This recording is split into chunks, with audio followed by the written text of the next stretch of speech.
Now, in your conversations with your child, ngayon, naglalabasan ang surveys. Senatorial elections 2013. Napapag-usapan, Joel Villanueva is running for the Senate. Are you actualizing that dream or that intention if it is not a dream? Are you telling your child? Are you praying to God? Are you saying, this is going to happen, I want to serve this country, and this is going to happen kahit wala pa ako dyan sa mga surveys na yan, I'm going to win in the 2013 senatorial elections.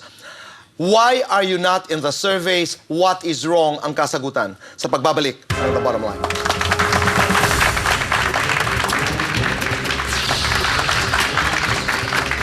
We were talking about your conversation with your child, and I was trying to connect this to what people are talking about today about your supposedly entry into the senatorial race of 2013.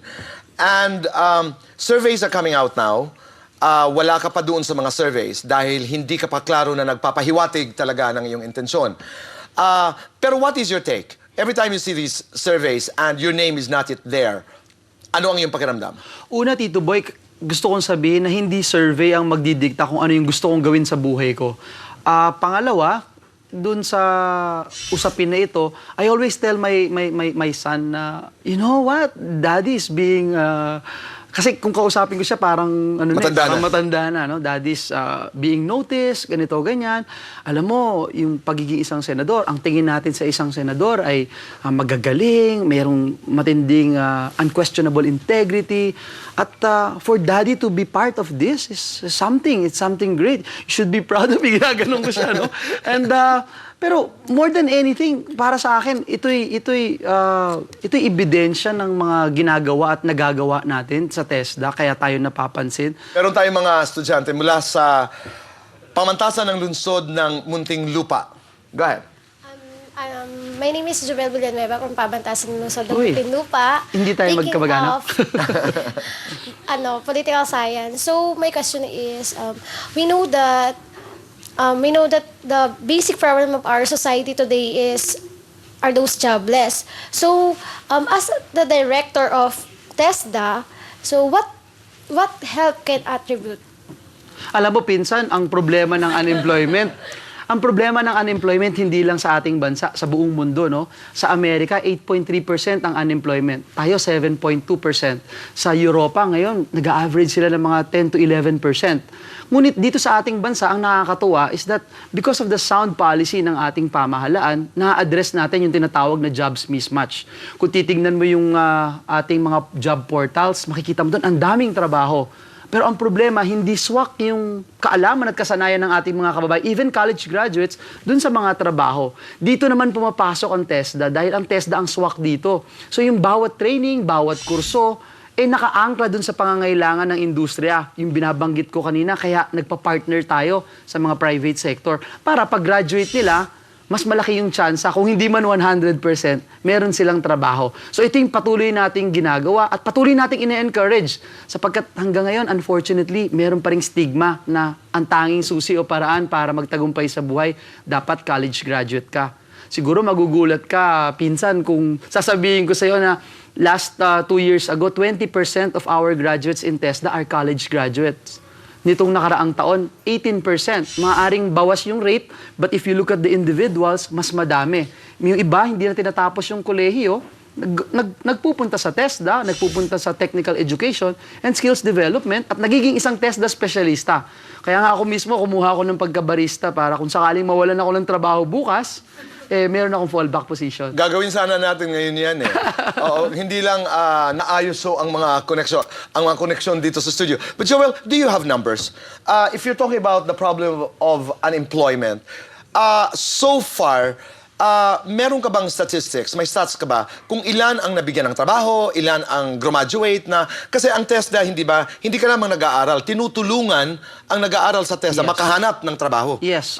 Everything. Medyo komplikado yung TESDA, no? Hindi lang tayo part ng DOLE. Part pa tayo ng trifocalized education. And we are a certifying body. Not too many people are aware of that. Akala nila training lang. We also give licenses just like PRC for nurses and engineers. engineers. Sa figures, about 1.2 million ang na-create na jobs. Doon sa ating graduate last year, doon sa ating impact evaluation study, about 60.9% ng ating graduates sa TESDA ay nakakakuha ng trabaho. Now, this is 60.9%, which translate to how many? that's about 400 to 500,000. Okay. Sino pang may katanungan? Go ahead.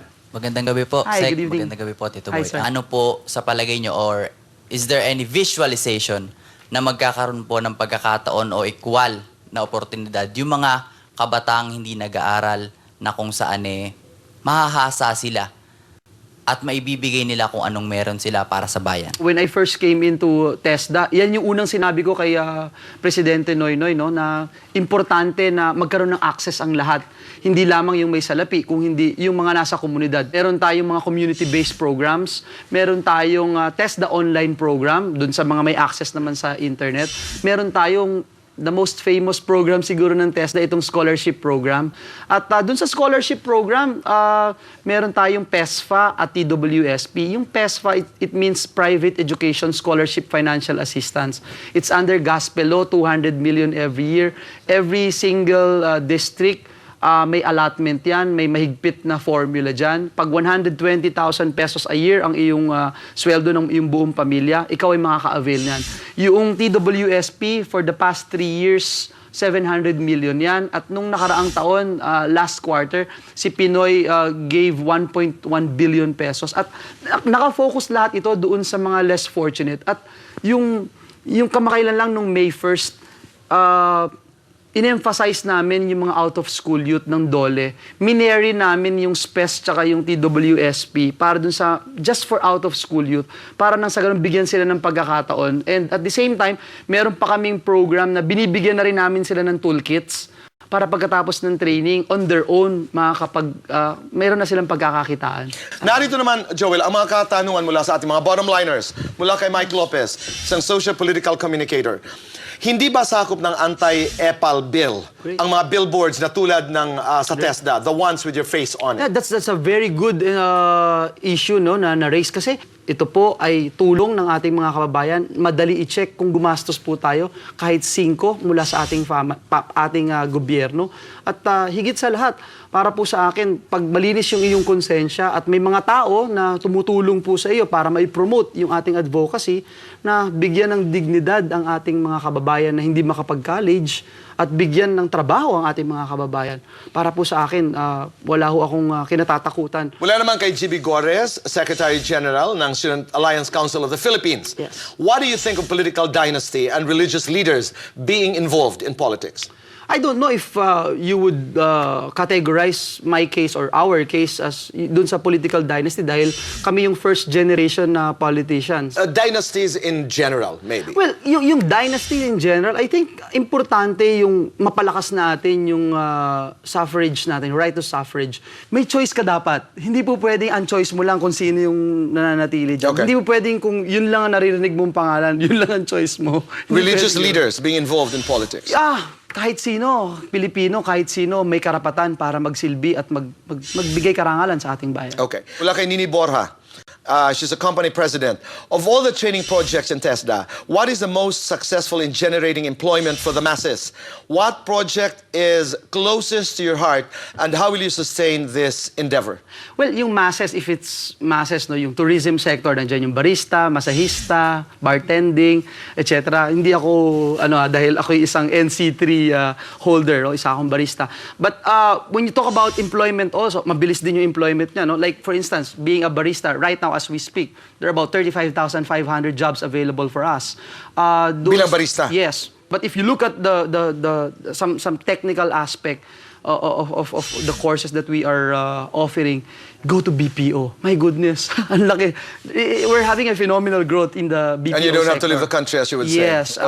At maganda rin yung bigayan, maganda rin yung sweldo, maganda rin yung benepisyo. Okay. Mula kay Ruby Garrido, welder, TESDA graduate.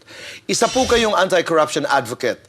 Paano po niyo sasagutin ang issue na ginagamit niyo ang pondo ng TESDA para mangampanya sa darating na eleksyon? Buong buhay ko po, I've been in that position at why would I divert my attention and say, mag-iba ako ng posisyon at gagawin ko yung ginagawa ng iba. So again, malinis po ang konsensya natin. Mula kay Chef Madeline Dupale. Oo, TESDA graduate. Maraming mga mamahaling culinary arts courses. Pero sa TESDA, you can get the same training without spending much. True. How does TESDA guarantee na quality rin at hindi magpapahuli ang inyong mga kurso, lalo na yung commercial cooking? Well, yung mga big-time chef natin, tinatanong natin at patuloy tayong nakikipag-ugnayan sa kanila to ensure yung quality ng programa natin. Marami tayong mga TESDA specialista na yung course din ang kinuha. Pero ngayon, isang big-time, big shop owner na 3 branches na dito sa Metro Manila. So, nakakatuwa po yan. No? At yun naman yung ating guarantee na kaya tayo naka-ISO. Again, mahirap maka-ISO pero ngayon meron tayong Na-achieve ISO certification. Ang challenge naman sa atin is to maintain it. Okay. Mula naman kay Binela Sarol, BPO, call center agent, TESDA graduate. Is there a way for high school graduates who have attended TESDA BPO training to be accepted in call centers? Definitely. Kasi meron yatang requirement ang call centers na parang second year college. Hindi po. Hindi naman. Ito po yung ating pinopropose. In fact, nandun na po tayo sa pagbalangkas ng assessment tools natin para sa ganun, magkaroon ng universal assessment na kahit ikaw ay isang high school graduate, pag pumasa ka dito, you can right away work. Noemi Lardizabal Dado, isang blogger. And survey shows you're not a top contender for the Senate. How do you plan to promote about yourself during the official campaign period? Well, as I said earlier, no, yung surveys will not dictate what I wanted to do in life. I can stay in TESDA. I work at the pleasure of the president. If tomorrow he feels that I can no longer be the TESDA secretary, Magbabarista ka. magbabarista ako or ayain ko na lang si Pinoy pagkatapos or after all this, ayain ko siyang magtayo ng coffee shop. Mula kay Dr. Dennis Ngo, how much an influence is your dad, Brother Eddie Villanueva, for you to engage in public service? Very much, Tito Boy. Again, as I mentioned earlier, he's my hero. He taught me to serve this country and people of this nation with everything I have. Joel, ang iyong kasunduan sa ating bayan, pakibasa kami makikinig. Ako po si Joel Villanueva. Mahal ko ang Pilipinas dahil ito ang sinilangan ko at regalong bansa ng Diyos para sa akin. Kaya nangangako po ako na hindi ko bibitawan ang aking pangarap para sa aking inang bayan. Maraming salamat, Joel. Maraming po. salamat. Itatago namin yan. Secretary Joel Villanueva, today, dito sa The Bottom Line, yes or no? Are you running for Senate in 2013? Yes or no? Buti pa sa TESDA, may choice ka. Dito wala ka masyado.